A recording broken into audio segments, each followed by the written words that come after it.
Welcome back, fellow mobile gaming fanatics. I'm MyTyme. This is WWE Supercard, and as you can see, Dolph Ziggler and Baron Corbin both flashing across the screen. I did not get involved in this PCC, so that's another event card I do not have. But I'm making a video today after a bit of a break because there is an announcement from the game that has got me, should we say, more what's the word? Incentivized. There we go. So as I click on play, you will see it on the screen straight away. There is a new mode called Money in the Bank. If you are not aware, Money in the Bank is now live. I've played one bout of it just to get kind of an idea of what happens, and I am going to show you guys of it. Now, it's a big thing for me because I had lost interest in the game. To be honest with you, I got fed up of just playing exhibition just to get bouts to play King of the Ring and to keep consistently coming in. So there's been no King of the Ring rewards. I'm finding the King of the Rings harder and harder to come by. I mean, like this one, for example, I've got Donnie, who is a human. There's someone called Arthur here, who's a human. Jonathan's a human. Tamuni says about 5 of us, I think.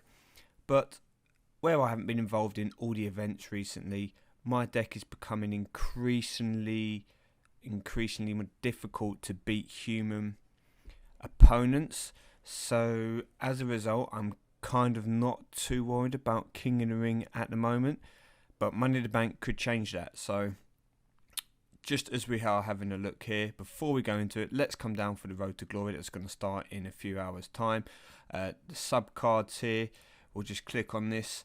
Forget Big E, forget Fandango, forget Luke Harper. You got Kane, King Barrett, Edge, Rusev, Randy Orton, and finally Sheamus as your WrestleMania card, with Dolph Ziggler being that event card. So as we click on here, we go along. Sheamus for me isn't going to be a pro. I may try to get him. I won't be worried about getting the Ziggler card. I will just see if I get the time and I play a few bouts over the course of the weekend and I get Sheamus, then great. If not, then I'm not going to worry about it too much. It's not an amazing card, not one that I particularly want to get to the collection, so I won't invest a huge amount of time getting that. Now, the team event, I need to say thank you to the team because, again, I was working. We got the Brock Lesnar card and we also got the Undertaker undercard, but for terms of Team Sharp breakdown, and TNG, RKO, all these people putting a lot of work. Unfortunately for me, I was down the bottom of this time. I didn't get involved in the event, and if this is going to be something that I'm probably not going to do not going to do great in terms of team events in future, I may leave the team. This wasn't intentional. This was just because I worked the Monday and I completely forgot. By the time I come back on a Tuesday, the WrestleMania card's already done, and people were just doing, I think, the Undertaker card for the sake of it. So that's kind of where we're at. There's nothing really new to show. Luke Harper is almost pro'd. Well, he is pro'd, but he's not, fully gamed out, etc. So working on him. So I have a couple of compatible pros in the next King of the Ring. But Money in the Bank. Now, what is Money in the Bank? Well, it's a new game mode. You pick 15 cards. Now, ideally, you want to pick your best 15 from what I can see at the moment and the support. Down here, as you can see, I did, for my latest Survivor Fusion, get WrestleMania Chairman and CEO, Mr. McMahon. So I will be keeping this card. Plus 49 to all stats in deck is a complete beast. If you're going to use it in Road to Glory, for example, it's a massive boost. And in an event like this, where team supports have a bit of, should we say, a bit more weight to them. Now, I'm going to swap this just for the sake of showing you guys. I'm going to swap it for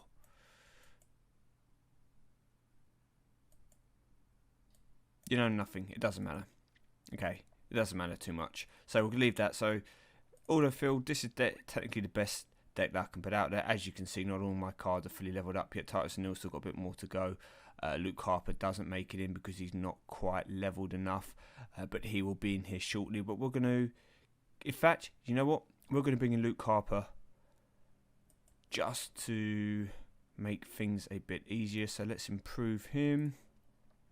we will throw in any kind of cards.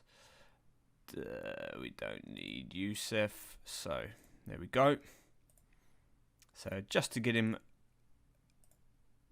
to be better than those Survivor event cards. Okay, so you go to edit your deck, you put in your best cards, autofill, in he comes there. There we go, Luke. You click on proceeds. Now, this is a new game mode. It's just been released.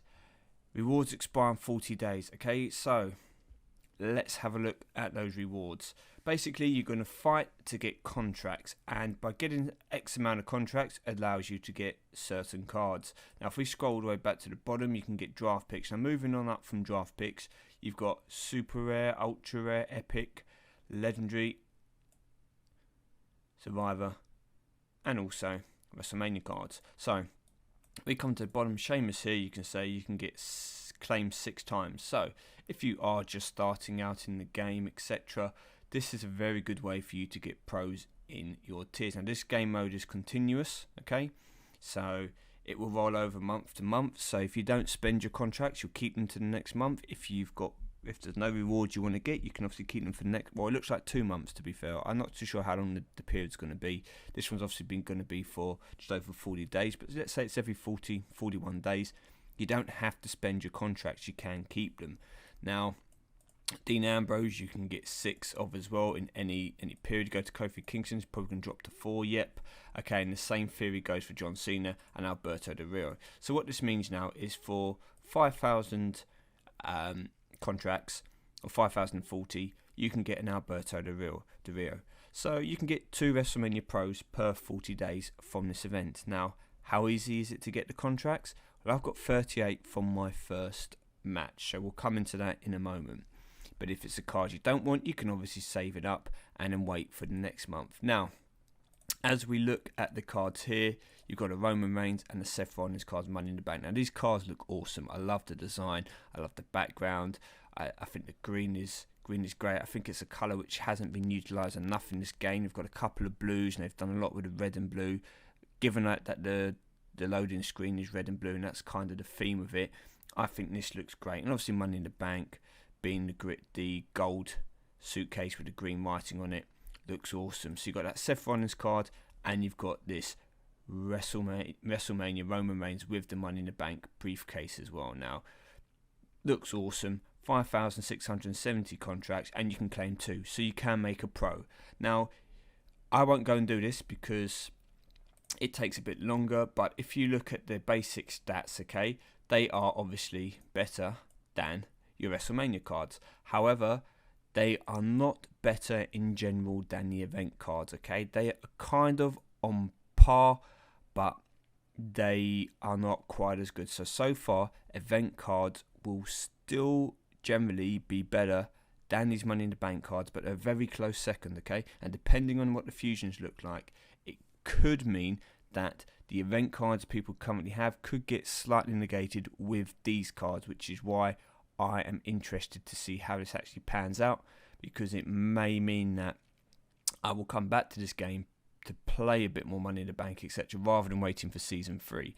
So they're the cards, they're the rewards. Now let's just go and play one match and show you what I have found out, okay?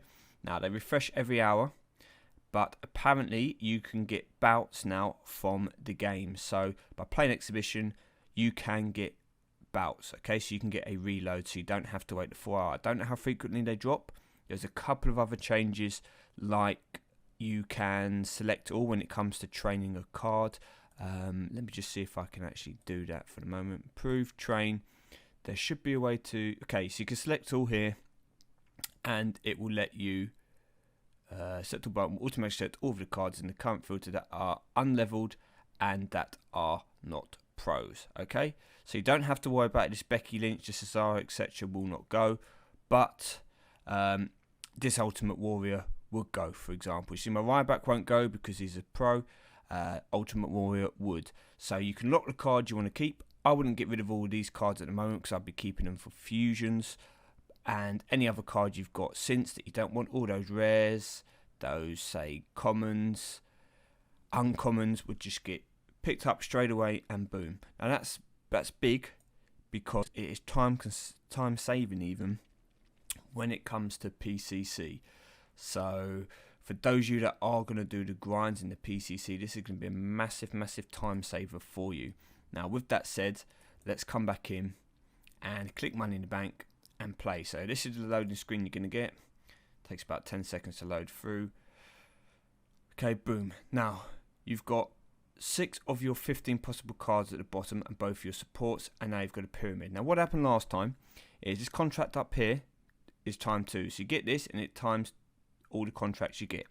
Down here are your various opponents with a briefcase, and the briefcase will contain a certain number of contracts. Now from what I have seen in my past games, the gold briefcases contain more, like 3 or 4, and the silver ones seem to contain less. So you play through and you have to win one battle on each tier to get to the top and take the Money in the Bank ladder. Now we'll click here on the question mark just to read through. Money in the Bank players, challenge players work their way up the ladder. Okay, so the goal is to earn contracts. You defeat the opponents and collect contracts. Most opponents drop a single contract. Those with briefcases are worth more. Okay, you pick the matchups. Okay, so you pick your opponent and you pick your superstar and you pick the opponent you want to fight on the level. Be careful who you pick, because once the battle is decided, it will pick one of the 2 random attributes on the side of the pyramid, which we'll come to in a moment.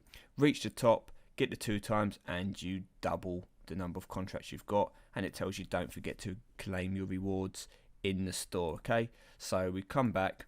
As you can see here, this match is going to be a toughness or a speed match. So the first thing I would do is I will use my plus 49 to all deck, okay, because there's absolutely no reason not to use team boosts in this mode. Okay, so if you do have any team boosts, as opposed to, for example, the speed and charisma to self, I really suggest using team supports for this mode. So here are my opponents. Ideally I'd want to fight Goldust or Wade Barrett first, because they're the weakest opponents, and I want to use one of my weaker cards, because once you get to the top you're going to play harder people. Okay, well, there's an increased chance that you will be up against better cards. Okay, so that's what I found. I also found that if you lose a match, you then get to play again. So for example, if I lost this first match, I can pick another one of my people to play a different person. And if, for example, I picked Wade Barrett and I lost and it was a toughness match, his toughness would be down to 0. Okay, just bear that in mind, his toughness was 0. I don't know why, I don't understand why, but I had it in my last match. I fought Bubba Ray Dudley with an underleveled, who did I have? Titus O'Neil. I lost, and I was left with something like either Jack Swagger. I think it was actually Jack Swagger, and it allowed me to use Jack Swagger to fight him again, and whatever, I can't remember what thing Jack Swagger won, because his 2 stats we just used were 0. So for example here, it might have been speed and charisma, then when it was power and speed, because he had 0 under speed, I won the match. So let's just play this out and see what happens. So let's pick one of my worst cards for the moment. We're going to use Swagger, and we're going to pick Wade Barrett. So this should be an easy win. It's going to be charisma, so it doesn't matter. I can beat him in all stats, and we get the win. Okay, so there we go. Plus 4 contracts into the next round of the pyramid. Now, Wade Barrett would be the obvious person to attack because he has the gold briefcase. However, because I'm trying to show you me getting to the top, I want to use one of my weaker cards and guarantee myself a win. So we will use my Kalisto. We will fight Finn Balor. Why do I keep saying that? This is going to be a win again. Up to tier 3. 3 contracts in this one. Okay, so we've got an underleveled. We've got a fully leveled Christian here, an underleveled Jericho, or is it? Yeah, at the moment, and an underleveled Kofi Kingston. So we will decide to use our. Should we take a risk? It's going to be toughness and charisma or toughness and speed. As long as there's no procs, I will win in all categories with this Titus O'Neil. So we will use Titus against Chris Jericho. Just pray for no procs. He got Lion Salt. I didn't even see which one it was, but hopefully that's still good for me. And we're up to the second row. Okay, power and toughness or power and charisma. So power and charisma will be good for Triple H. He will comfortably beat both of these people.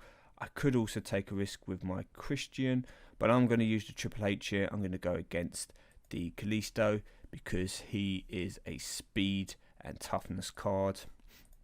So even if he does proc, that doesn't matter. We're going to win. Now, one more match to the top of the pyramid. +4 again there. Here go the contracts. And we have Xavier Woods. Now, obviously, it would be ideal if I had an event card here. It's going to be speed and charisma or power and speed. So I'm going to use my boost. And speed and charisma is good. Power and speed not so good. Power and speed is good. But my AJ Styles is slightly better. So AJ Styles will win this pretty comfortably. And there we go. Now, I couldn't show you me actually losing the match because I didn't lose.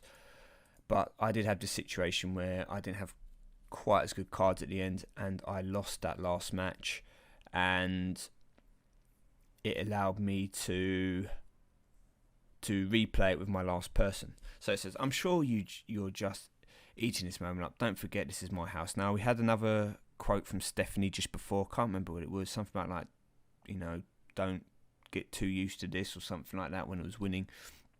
38 again because I got 19 from playing it. Times by 2 for being the champion, plus 38. Now, I'm thinking if you lose, you just get the single contracts that you had got to an end. So, say, for example, if you went out in the second tier and you only had 11 contracts, you would get 11 contracts. I'm also imagining that the more you play, the harder your opponents become. Okay? Now, I can't confirm in this yet. I'm going to go back to maybe just playing it a little bit for a day or two, seeing what actually happens, seeing how I progress, and I will come back to you guys with some more on it. But that's Money in the Bank for now. Thank you for watching. If you know more about the event and more kind of the, should we say, breakdown of the points, how you can improve your points, is it better to put in a weaker team? Is it best to put in your best team? Until I can find this stuff out for myself, I don't want to misinform you guys. But if you do know the answers, please leave it in the comments below. Thank you for watching as ever, and I'll see you all soon.